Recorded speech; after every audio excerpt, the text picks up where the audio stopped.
अस्सलाम वालेकुम नाज़रीन, आप देख रहे हैं INN चैनल। मैं हूं शेख अहमद अली। इस न्यूज़ बुलेटिन में आइए नज़र डालते हैं दिन भर की बड़ी खबरों पर।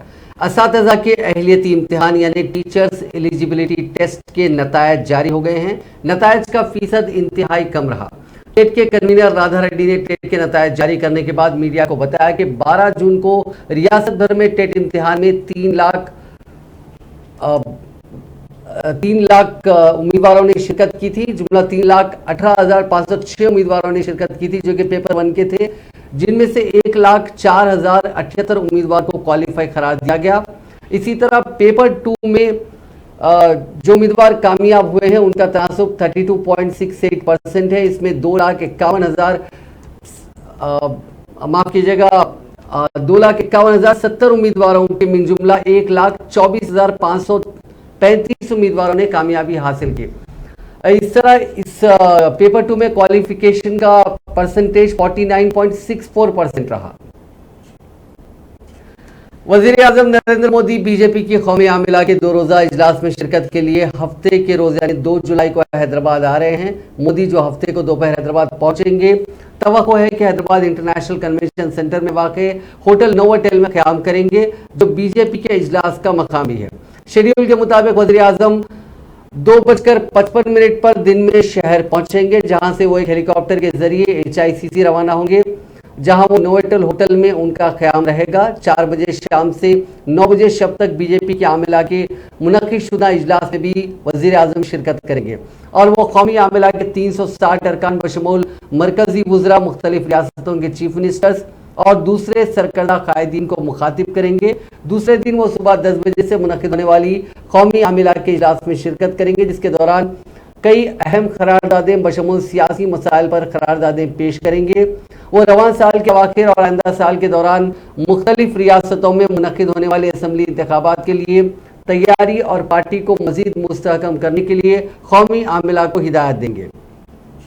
वज़ीर आज़म मोदी 5 बजे शाम तक इस इजलास में शिरकत करेंगे। बाद वो दूसरे कायदीन के साथ सिकंदराबाद के परेड ग्राउंड पहुंचेंगे और बीजेपी तेलंगाना यूनिट की जानिब से मुनक़िद किए जाने वाले जलसे आम को मुखातिब करेंगे। जलसे आम के बाद वज़ीर आज़म होटल वापस हो जाएंगे और फिर 4 जुलाई को सुबह आंध्र प्रदेश के भीमावरम रवाना होंगे। 5 माह के दौरान मोदी का तीसरा दौरा हैदराबाद है। कबल से उन्होंने इंडियन स्कूल ऑफ बिजनेस की सालाना तकारीब में हिस्सा लेने के लिए 26 मई को हैदराबाद का दौरा किया था। मुख्तसर दौरे के मौके पर उन्होंने बेगमपेट एयरपोर्ट पर बीजेपी कारकुनों को मुखातिब भी किया था। मोदी कबल शमशाबाद में मुजस्समे मसावत की नकाब कुशाई के अलावा इक्रीसेट की 50वीं सालाना तकरीब में हिस्सा लेने के लिए शहर का दौरा कर चुके हैं। हफ्ते को शुरू होने वाले दौरे के दौरान वज़ीर आज़म 5 स्टार नोवोटेल होटल में क़याम करेंगे। कबल राजभवन में वज़ीर आज़म के क़याम का मंसूबा बनाया गया था, जो गवर्नर की सरकारी रिहाइशगाह भी है। हम समझा जाता है कि रियासती पुलिस ने उस तजवीज़ पर तशवीश जाहिर की थी। राजभवन शहर के क़ल्ब में वाक़ है और वो मसरूफ़ तरीन सड़कों से घिरा हुआ है। पुलिस ने स्पेशल प्रोटेक्शन ग्रुप से वज़ीर आज़म के नोवोटेल में क़याम के इंतजामात की सिफारिश की थी। शमशाबाद के नोवोटेल होटल और गच्चीबौली के HICC कन्वेंशन सेंटर में जहां हफ्ता 2 जुलाई से बीजेपी के कौमी आमिला का इजलास मुनक़िद होने वाला है, उसके अतराफ के इलाकों में सेक्शन 144 नाफिज कर दिया गया है और ये दोनों इलाके वज़ीर आज़म की सिक्योरिटी फराहम करने वाले SPG के हवाले कर दिए गए हैं। SPG की रियासती पुलिस रहनुमाई कर रही है। ज़राए के मुताबिक इन दोनों इलाकों में पास रखने वालों को ही दाखिले की इजाज़त दी जा रही है। HICC के अतराफ 2000 पुलिस जवानों को तैनात किया गया है और नोवोटेल होटल के पास जहां वज़ीर आज़म क़याम करने वाले हैं वो सारा इलाका SPG के कंट्रोल में दे दिया गया है। SPG के कमांडोज कदम पर तलाशी ले रहे हैं। आज शाम से ही हाईटेक सिटी कोंडापुर की तरफ जाने वाली ट्रैफिक के रुख को मोड़ दिया गया। पुलिस कमिश्नर हैदराबाद CV आनंद ने बताया कि 3 जुलाई की शाम सिकंदराबाद के परेड ग्राउंड में मुनक़िद शुदनी बीजेपी के जलसे आम में शिरकत के बाद वज़ीर आज़म नरेंद्र मोदी रात में राजभवन में शब बसरी करेंगे। उन्होंने मीडिया को बताया कि राजभवन में वज़ीर आज़म के क़याम के मौके पर अतराफ के इलाके में सख्त तरीन सिक्योरिटी इंतजामात किए गए हैं। CV आनंद ने बताया कि HICC बेगमपेट राजभवन के रास्तों पर 4000 पुलिस मुलाजमीन को तैनात किया जा रहा है। परेड ग्राउंड के अतराफ 3000 पुलिस मुलाजमीन बीजेपी के जलसे आम के लिए तैनात किए जाएंगे। इस जलसे आम में वज़ीर आज़म के अलावा मरकजी वज़रा, मुख्तलिफ रियासतों के चीफ मिनिस्टर शिरकत करेंगे। जिसके पेश नजर परेड ग्राउंड के पास स्टेट पुलिस के अलावा ऑक्टोपस ग्रे हाउंड से भी बंदोबस्त किया जाएगा। इस सिलसिले में डीजीपी ने जिला एसपी और एसीपी की सतह के अहदेदारों को इंचार्ज मुकर्रर किया। टीआरएस के कारगुजार सदर व वजीर बल्दी नजबोनस केटी रामाराव ने वजीर आजम नरेंद्र मोदी के नाम एक खुला मकतूब जारी करते हुए उन्हें तेलंगाना से सबक सीखने का मशवरा दिया। आओ देखो सीखो के उन्वान से जारी करदा इस मकतूब में केटीआर ने वजीर आजम मोदी को मशवरा दिया कि वह हैदराबाद में कल से शुरू होने वाली बीजेपी की कौमी आमिला के इजलास में नफरत और तकसीम के एजेंडे के बजाय मुल्क की तरक्की के बारे में तबादला ख्याल करें। उन्होंने कहा कि बीजेपी के डीएनए में ही नफरत भरी हुई है। मजहब, जात पात, कौमियत के नाम पर समाज को तकसीम करने वाली सियासत पर ही आमिला के इजलास में तफसीली मबाहिस होंगे, इसमें कोई शक नहीं है। मैं नहीं समझता कि आमिला के इजलास में आवाम को फायदा पहुंचाने वाले मसाइल पर तबादला ख्याल होगा। मुनफरिद स्कीमात और नए तर्ज की हुक्मरानी की पॉलिसियों पर आप कभी बात नहीं करेंगे। केटीआर ने कहा कि सिर्फ आपकी पार्टी के इजलास का असल एजेंडा नफरत फैलाना और आपकी पॉलिसी तकसीम करो की रहेगी और मैं नहीं समझता कि झूठ की बुनियाद पर चलने वाली हुकूमत करने वाले आपको अपना मुहासिबा करने की हिम्मत होगी। तरक्की के मामले में बीजेपी को सीखने और देखने की जगह तेलंगाना से हटकर कोई और नहीं है। उन्होंने वजीर आजम को तेलंगाना के प्रोजेक्ट, स्कीमात और यहाँ की हुक्मरानी और यहाँ की पॉलिसियों और तरजीहात का मुताला करने का मशवरा दिया। हैदराबाद को आने वाले बीजेपी के कायदीन को पुरअमन तेलंगाना की जानिब से इस्तकबाल किया जाता है। हैदराबाद में क़याम के दौरान मेरी ख्वाहिश है कि आप तेलंगाना में होने वाली तरक्की और फलाही कामों का मुताला करें और यहाँ की आबो हवा से लुत्फ अंदोज होते हुए गंगा जमनी तहजीब को अपने दिलों में बसा लें। तेलंगाना सीएलपी लीडर भट्टी विक्रमार्का ने वजीर आजम नरेंद्र मोदी के नाम एक खुला मकतूब जारी करते हुए आंध्र प्रदेश की तंजीम जदीद कानून में तेलंगाना के साथ किए गए वादों को पूरा करने का मुतालबा किया। अपने मकतूब में भट्टी ने कहा कि 2014 में मुत्तहिदा रियासत आंध्र प्रदेश की तकसीम के वक्त उस वक्त की यूपी हुकूमत ने तेलंगाना रियासत के लिए कई प्रोजेक्ट्स को मंजूर करने का वादा किया था। पार्लियामेंट में यह वादा किया गया, लेकिन इसके बाद होने वाले इंतखाबात में यूपीए को इख्तिदार से महरूम होना पड़ा और बीजेपी इख्तिदार में आ गई। लेकिन बीजेपी ने 8 साल गुजर जाने के बाद भी उन वादों में से एक भी वादे को पूरा नहीं किया। आंध्र प्रदेश की तंजीम जदीद कानून में तेलंगाना के साथ जो वादे किए गए थे उनमें बयारम में स्टील फैक्ट्री का क़याम, खाजीपेट में कोच फैक्ट्री, मुल्क में गिरिजन यूनिवर्सिटी का क़याम और तेलंगाना में ट्रिपल आईटी और आईआईएम की मंजूरी शामिल है। इसके अलावा निजामाबाद में हल्दी बोर्ड का क़याम, रियासत के हर जिले में नवोदया स्कूल की मंजूरी, तेलंगाना के एक आबपाशी प्रोजेक्ट को कौमी प्रोजेक्ट का दर्जा देना और एनटीपीसी के जरिए 4000 मेगावाट बरखी की पैदावार शामिल है। उन्होंने वजीर आजम से मुतालबा किया कि वो अपने दौरे हैदराबाद से कब्ल मज़कूरा वादों को पूरा करें।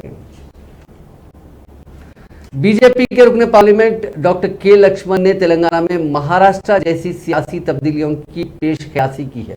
रुकने पार्लियामेंट ने कहा कि तेलंगाना राष्ट्र समिति को इसी किस्म की सूरत हाल का सामना करना पड़ेगा जो महाराष्ट्र में हाल ही में शिवसेना में देखी गई। लक्ष्मण ने यह पेशकयासी भी की कि हैदराबाद में बीजेपी के कौमी आमिला के इजलास और जलसे आम के बाद तेलंगाना का सियासी पस मंजर बदल जाएगा। लक्ष्मण ने जो राज्यसभा के रुकन भी हैं जुम्मे को कहा कि चूंकि टीआरएस भी शिवसेना की तरह खानदानी जमात है, इसलिए उसका हशर भी शिवसेना जैसा ही होगा। उन्होंने कहा कि टीआरएस और चीफ मिनिस्टर केसीआर की उल्टी गिनती शुरू हो गई है। ये कहते हुए कि वजीर आजम मोदी और मरकजी वजीर दाखिला अमित शाह के अलावा पार्टी के कौमी सदर जेपी नड्डा तेलंगाना पर खुसूसी तवज्जो मरकूज किए हुए हैं। लक्ष्मण ने रिमार्क किया कि तेलंगाना में 1 साल के वक्त में राम राज जाएगा। 20 సంవత్సరాల తర్వాత తెలంగాణ గడ్డ మీద భాగ్యనగర్లో జాతీయ కార్యవర్గ సమావేశాలు ఒక మైలురాయి కాబోతున్నాయి। అనేక రాష్ట్రాల్లో అనేక సందర్భాల్లో జాతీయ కార్యవర్గ సమావేశాలు జరిగినప్పటికీ 2 రోజులకే పరిమితమైనటువంటి ఆ సమావేశాలు తెలంగాణ పట్ల జాతీయ పార్టీ ప్రధానమంత్రి నరేంద్ర మోడీ గారు, అమిత్ షా గారు, కేంద్ర హోంశాఖ మంత్రులు, జాతీయ అధ్యక్షులు జేపీ నడ్డా గారు ప్రత్యేకమైనటువంటి శ్రద్ధ వహించి ఈరోజు 4 రోజులు దాదాపుగా ఈ సమావేశాలు కొనసాగుతున్నాయి।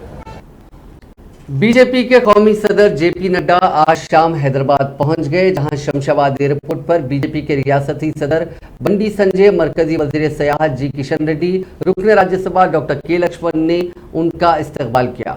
एयरपोर्ट पर जेपी नड्डा के इस्तकबाल के लिए भारी तादाद में कायदीन और कारकुनों की तादाद मौजूद थी। एयरपोर्ट से जेपी नड्डा शमशाबाद टाउन तक रोड शो मुनक्किद किया। सड़क के दोनों तरफ बीजेपी के कायदीन और कारकुन ठहर कर उनका इस्तकबाल किया। इस मौके पर बीजेपी और जेपी नड्डा जिंदाबाद के नारे लगाए गए। रोड शो के बाद जेपी नड्डा गच्चीबौली के HICC कन्वेंशन सेंटर में तेलंगाना के कल्चरल प्रोग्राम और तस्वीरी नुमाइश का इफ्तिताह किया, जिसमें तेलंगाना की अलहदगी के लिए मुख्तलिफ तहरीकों में हिस्सा लेने वाले शख्सियात बी कोमरैया, चाकलिया, एल्लम्मा, कोमरम भीम, शुएबुल्ला खान की तस्वीर थी, जो तेलंगाना बीजेपी की जानिब से कल 2 जुलाई से शुरू होने वाली पार्टी की कौमी आमिला के इजलास के पेश नजर एहतमाम किया गया था।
टीआरएस के रुकन असेंबली बालका सुमन ने मरकजी वजीर सयाहत जी किशन रेड्डी की जानिब से वजीर आला चंद्रशेखर राव पर लगाए गए इल्जामात को मुस्तरद करते हुए बताया कि वजीर आला केसीआर ने रियासत की आवाम के साथ क्या धोखाधड़ी की है, इसकी किशन रेड्डी वजाहत करे। आज मीडिया से बात करते हुए उन्होंने किशन रेड्डी से सवाल किया कि वो बहैसियत मरकजी वजीर तेलंगाना की तरक्की के लिए क्या काम किए हैं, उसकी वजाहत करें, और क्यों मरकजी हुकूमत रियासत की तकसीम के मौके पर किए गए वादों को रूबे अमल लाते हुए रियासत में कोच फैक्ट्री कायम नहीं कर रही है। IIIT का क़याम 8 साल के बावजूद क्यों अमल में नहीं लाया गया और दीगर वादे क्यों पूरे नहीं किए गए, इस पर किशन रेड्डी वजाहत करें। సంస్థకు సంబంధించిన 4 బొగ్గులాట్ల వేలని ఆపి అది సింగరేణికి కట్టబెట్టాలని చెప్పి కేంద్ర మంత్రి అయ్యింది. ఒక మాట కూడా మీరు మాట్లాడు. నువ్వు ఒక దద్దన మంత్రి, నువ్వు ఒక చేతవాని మంత్రి, నువ్వు ఒక నిస్సహాయుడివి. ఇవాళ ఢిల్లీలో కనీసం గవర్నమెంట్ ఆఫీసుల్లో గుణస్థాలు కూడా నువ్వు గుర్తుపట్టే పరిస్థితి లేదు. కేంద్ర ప్రభుత్వ కార్యాలయాలు గుణస్థాలు కూడా కిషన్ రెడ్డి గుర్తుపట్టే పరిస్థితి. అటువంటి చేతగాని దద్దన్న కేంద్ర మంత్రిగా ఉండి వాళ్ళ తెలంగాణకు ఓడగొట్టింది ఏంటంటే శూన్యం, భూమి సున్నా. ఈయన వల్ల తెలంగాణకు ప్రయోజనం సున్నా. అటువంటి వ్యక్తి తెలంగాణ ఉద్యమ నాయకుడిని, తెలంగాణ రాష్ట్రాన్ని సాధించినటువంటి వ్యక్తిని, తెలంగాణ రాష్ట్రం కోసం ప్రాణాన్ని సైతం లెక్క చేయకుండా చావున్నట్లు తలబెట్టినటువంటి వ్యక్తిని ఎందరో ముఖ్యమంత్రులు తట్టుకొని टीआरएस के रुकन असेंबली दानम नागेंद्र ने वजीर आजम नरेंद्र मोदी और मरकजी वज़रा से मुतालबा किया कि वो अपने दौरे हैदराबाद के मौके पर तेलंगाना के किसी भी एक आबपाशी प्रोजेक्ट को कौमी प्रोजेक्ट करार दें। उन्होंने रियासती बीजेपी कायदीन बंडी संजय, किशन रेड्डी, डॉक्टर लक्ष्मण की जानिब से टीआरएस हुकूमत पर की जाने वाली तनकीदों को मुस्तरद करते हुए मरकजी वजीर सयाहत किशन रेड्डी और सदर रियासती बीजेपी बंडी संजय से सवाल किया कि मरकजी हुकूमत की जानिब से हैदराबाद में किए गए तरक्याती कामों में 1 रुपया भी फंड जारी क्यों नहीं किया गया, इसकी वजाहत करें।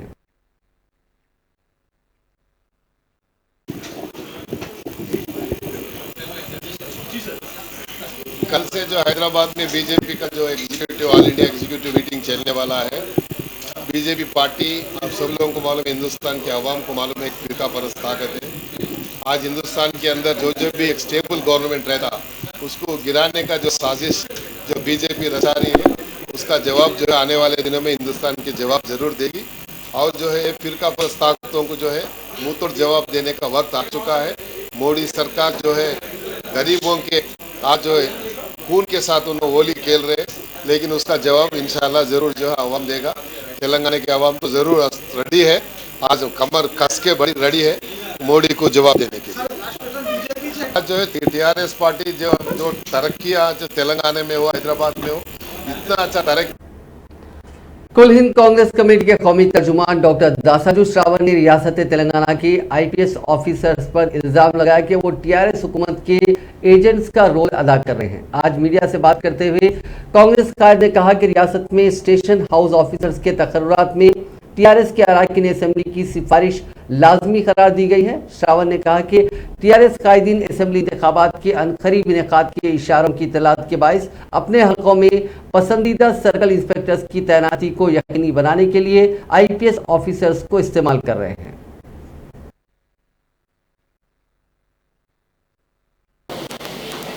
हैरान होने की बात है, तेलंगाना में आज जितने भी स्टेशन हाउस ऑफिसर्स की अपॉइंटमेंट्स जो है सो पूरी तरीके से पुलिस मैनुअल के जरिए उनके ट्रांसफर्स या अपॉइंटमेंट्स हो रहे। सिर्फ लोकल एमएलएस का मर्सी के ऊपर जो है सो स्टेशन हाउस ऑफिसर्स हो या असिस्टेंट कमिश्नर ऑफ पुलिस हो, उनके अपॉइंटमेंट्स हो रहे। पुलिस मैनुअल को कुचलते हुए, इंडियन कॉन्स्टिट्यूशन को कुचलते हुए ये जो आईपीएस ऑफिसर्स है, बड़े बड़े जो आईपीएस ऑफिसर्स है, इन सब लोग जो है सो सर्कल इंस्पेक्टर्स को टीआरएस पार्टी के एमएलएस के हाथ में कठपुतली बना के छोड़ दिए हैं। उनका अपॉइंटमेंट होना, इनका ट्रांसफर होना बोले तो लोकल एमएलए से लेटर होने की जरूरत है। हम पूछ रहे हैं आज लोकल एमएलए का लेटर का जरूरत है बोल के पुलिस मैनुअल में कहीं है क्या? फिर भी क्यों आप लोकल एमएलए का लेटर मांग रहे हैं? खास तौर से आज बंजारा हिल्स में एक मुद्दा आपके सामने लाना चाह रहा हूं।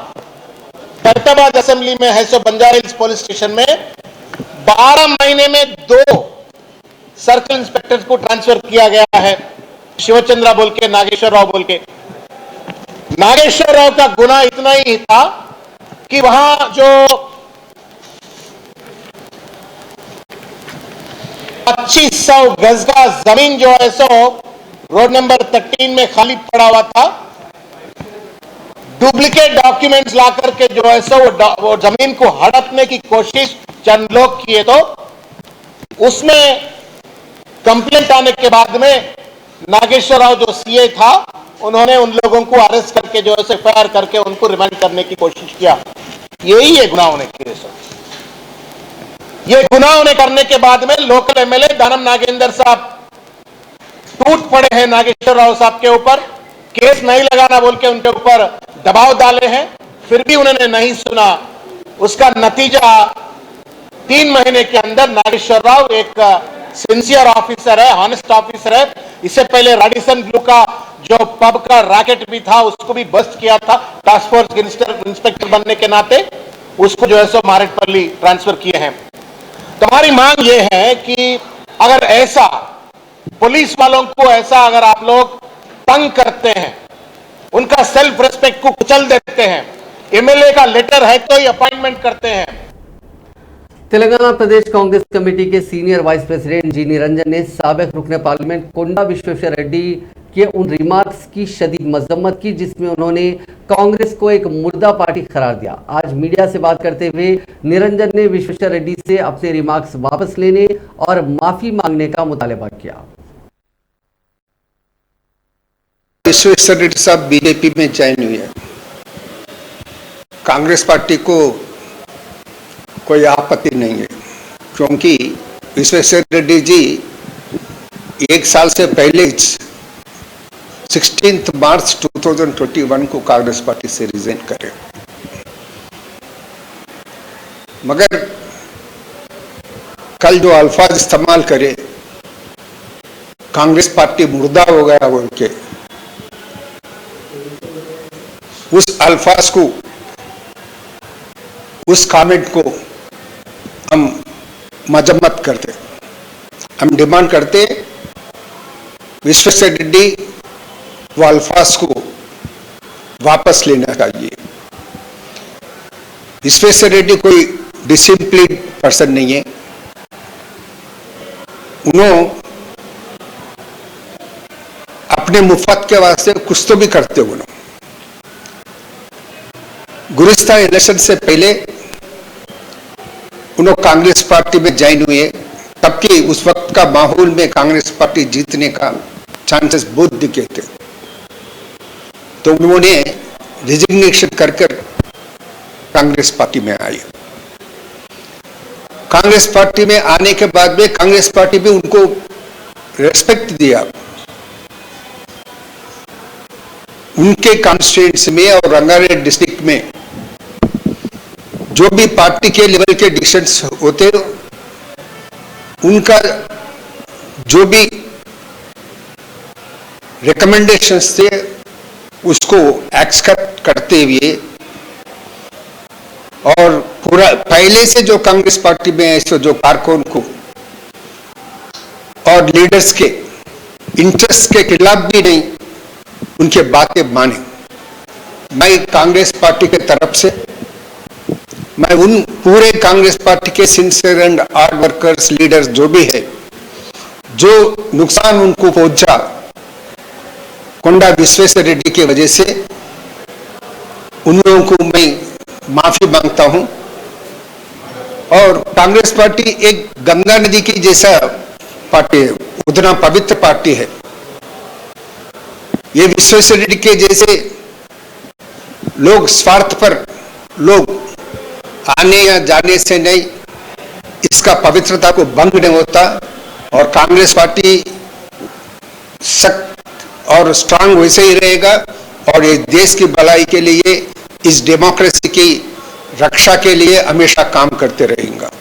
जो भी कांग्रेस के लीडर्स हो, कारकुन हो, जो कांग्रेस पार्टी को मुर्दा हो गया बोल के जो बात करे, उसके साथ कोई संबंध नहीं रखना चाहिए, उसके साथ कोई फ्रेंडशिप नहीं रखना चाहिए, और सख्त से सख्त उनके साथ अपना बर्ताव रहना चाहिए। Thank you. विश्वेश्वर रेड्डी साहब बीजेपी में ज्वाइन हुए। कांग्रेस पार्टी को कोई आपत्ति नहीं है, क्योंकि विश्वेश्वर रेड्डी जी 1 साल से पहले 16 मार्च 2021 को कांग्रेस पार्टी से रिजाइन करे। सीपीआई के कौमी सेक्रेटरी डॉक्टर के नारायणा ने आज बीजेपी के कायदीन से सवाल किया कि रियासती हुकूमतों को गिराना आया बीजेपी की पॉलिसी है या नजरिया। उन्होंने इल्जाम लगाया कि बीजेपी हुकूमत के खिलाफ बयान देने वालों को एनफोर्समेंट डायरेक्टरेट या किसी इदारे के जरिए हरासान किया जा रहा है। उन्होंने कहा कि वज़ीर आज़म नरेंद्र मोदी फेडरल सिस्टम को बर्बाद कर रहे हैं। उन्होंने मीडिया से बात करते हुए बीजेपी के डबल इंजन की सरकार के नारे को मज़हब का खैज करार दिया और कहा कि ये जरूरी नहीं कि मरकज में जो पार्टी इख्तिदार में होती है रियासतों में भी वही पार्टी इख्तिदार में रहे। अवाम हुकूमतों की कारकर्दगी की बुनियाद पर उन्हें इख्तिदार में लाते हैं। नारायणा ने कहा कि महाराष्ट्र की सियासत में मरकज को मुदाखलत करने की जरूरत ही नहीं थी, लेकिन वहां मुदाखलत करते हुए शिवसेना में फूट डालकर बीजेपी हुकूमत कायम करने में कामयाबी हासिल की। उन्होंने कहा कि मरकज में नरेंद्र मोदी इख्तिदार में आने के बाद से अवामी शोबों की कंपनियों और इदारों को फरोख्त किया जा रहा है।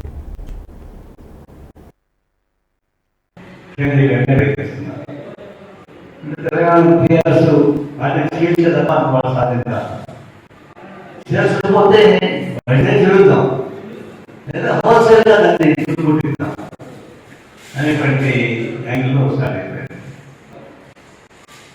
ఇప్పుడు జాతీయ కార్యక్రమాలు జరుగుతున్నాయి కదా।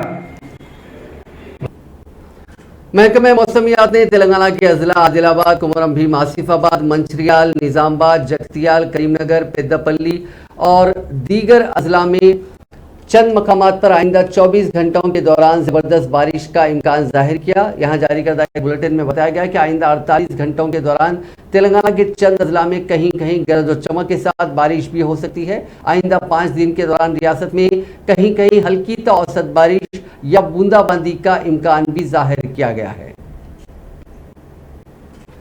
सदर नशीन तेलंगाना स्टेट हज कमेटी मोहम्मद सलीम ने बताया कि रियासत तेलंगाना व आंध्र प्रदेश के आज़मीन ने दुनिया के गोशे गोशे से आए हुए आज़मीन के हमरा हरम शरीफ में खुशू खुजू के साथ नमाज जुमा अदा की। खुतबे जुमा का तर्जुमा मुख्तलिफ ज़बानों में पेश किया गया। ये सहूलत मोबाइल फ़ोन पर दस्तियाब थी। चुनाचे एक तरफ अरबी ज़बान में खुतबा जारी था तो दूसरी तरफ आज़मीन इसका उर्दू में तर्जुमा सुन रहे थे। मोहम्मद सलीम ने बताया कि मस्जिद हराम में इंतहाई रूह परवर नज़ारे देखने में आ रहे हैं। आज़मीन के इस्तकबाल और उनकी रहनुमाई के लिए करीब 400 वॉलंटियर्स और 600 मुलाजिमीन तैनात हैं, जिनमें उर्दू बोलने वाले भी शामिल हैं।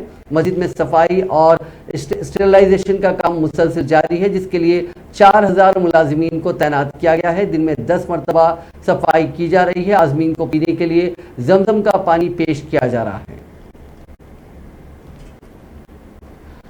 खलीज से वापस होने वाले एक शख्स का गुज़िश्ता माह मुंबई एयरपोर्ट पर नामालूम अफराद ने मुबैना तौर पर अगवा कर लिया और उसकी रिहाई के लिए तावान के तौर पर 15 लाख रुपए तलब किए हैं। यहाँ मौसूल इत्तला में बताया गया कि ये वाक़या हालांकि 22 जून को पेश आया, ताहम जुमेरात को उस वक्त ये मंजर यहाँ पर आया जब अगवा कुनिंदगान ने 50 साल शंकरैया नामी उस शख्स के बेटे के व्हाट्सएप नंबर पर तस्वीर रवाना करते हुए उसकी रिहाई के लिए 15 लाख रुपए का रैंसम तलब किया। अगवा कुनिंदगान ने एक वीडियो भी रवाना किया जिसमें देखा जा सकता है कि शंकरैया को जदोकोब किया जा रहा है। अफराद खानदान के मुताबिक पेद्दापल्ली मंडल के नंदागिरी का रहने वाला शंकरैया 5 साल कबल रोजगार की तलाश में दुबई गया था और वो जून में अपने आबाई मौजू को वापस हो रहा था। 22 जून को वो मुंबई एयरपोर्ट पहुंचा और अपने अफराद खानदान को फोन पर बताया कि वह खानगी ट्रैवल की बस के जरिए अपने मौजू को पहुंचने वाला है। बस के अंदर की तस्वीर भी उस शख्स ने रवाना की थी। शंकरैया ने अपने अफराद खानदान को ये भी इत्तला दी थी कि उसकी सीट के बाजू बैठे हुए अफराद से उसकी दोस्ती हो गई जो तमिलनाडु से ताल्लुक रखते हैं। 4 दिन बाद भी जब शंकरैया अपने आबाई मौजू को वापस नहीं हुआ तो उसका बेटा हरीश परेशान हो गया और मुंबई में रहने वाले उनके रिश्तेदारों को भी चौकस कर दिया गया, लेकिन शंकरैया का कोई पता नहीं चल सका। पीर को हरीश खुद मुंबई रवाना हुआ और मकामी पुलिस स्टेशन में अपने बाप की गुमशुदगी की शिकायत दर्ज करवाई। गैर मुतवक्किल तौर पर पीर को दोपहर के वक्त शंकरैया ने अपने अफराद खानदान को तमिलनाडु के तिरुचि से फोन किया और मुतला किया कि नामालूम अफराद ने उसका अगवा कर लिया है। इब्तिदा में उसके अफराद खानदान ने यह समझा कि शायद तलाई जेवरात और नकद रकम के लिए इसका अगवा किया गया जो वो अपने साथ दुबई से लाया था। ताहम उन्हें उस वक्त हैरत हुई जब किडनैपर्स ने जुमेरात को वीडियो रवाना करते हुए शंकरैया की रिहाई के लिए 15 लाख रुपए तलब किए। अफराद खानदान ने ये पूरा मामला पुलिस के सामने रखा। अब पुलिस इस मामले को हल करने की कोशिश कर रही है।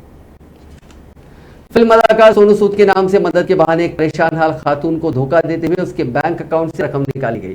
धोखाधड़ी का यह वाकया रियासत आंध्र प्रदेश के राजमंड्री में पेश आया। पुलिस ने बताया कि CRI भास्कर नगर इलाके की रहने वाली सत्यश्री को 6 माह का बच्चा है। वो किसी मर्ज में मुब्तला बताया गया और इलाज के लिए खातून को 1 लाख रुपए की जरूरत थी। उसने मदद की ख्वाहिश करते हुए सोशल मीडिया पर पोस्ट किया ताकि उसकी माली इमदाद हो सके। शातिर धोखेबाजों ने यह पोस्ट देख लिया और उस परेशान हाल खातून को ठग लेने का मंसूबा बनाया। 27 जून को एक शख्स ने खातून के फोन पर राब्ता कायम करते हुए बताया कि वो सोनू सूद के दफ्तर से बात कर रहा है, जिन्होंने कोरोना की वबा के लिए उस वक्त काफी लोगों की मदद की थी। एक उन्हें ऐप डाउनलोड करने के लिए कहा गया और जैसे ही वो ऐप डाउनलोड कर लिया गया उस खातून के अकाउंट से 95,000 रुपए दूसरे अकाउंट में मुंतकिल हो गए। पुलिस इस मामले की जांच कर रही है। पसंद की लड़की की किसी और से शादी पर बरहम होकर एक नौजवान ने उसी फंक्शन हॉल के सामने केरोसिन छिड़ककर आग लगा ली जहां शादी की तकरीब हो रही थी। यह वाकया जुमेरात की रात लंगर हाउस के एक फंक्शन हॉल के पास पेश आया। अशफाक नामी 19 साल नौजवान मकामी लड़की से मोहब्बत करता था। इस दौरान लड़की की किसी और नौजवान से शादी तय कर दी गई और कल शादी की तकरीब एक फंक्शन हॉल में मुकर्रर थी। अशफाक को इस बात की इत्तला हो गई और वो बरहमी के आलम में फंक्शन हॉल के पास पहुंचा और उसने वहां केरोसिन छिड़ककर आग लगा ली। मकामी अफराद ने आग बुझाकर उसे इलाज के लिए अस्पताल मुंतकिल किया जहां वो जेरे इलाज बताया गया। पुलिस इस मामले की मुख्तलिफ जावियों से छानबीन कर रही है। नाज़रीन, आज के इस न्यूज बुलेटिन में बस इतना ही। आप देखते रहिए INN चैनल।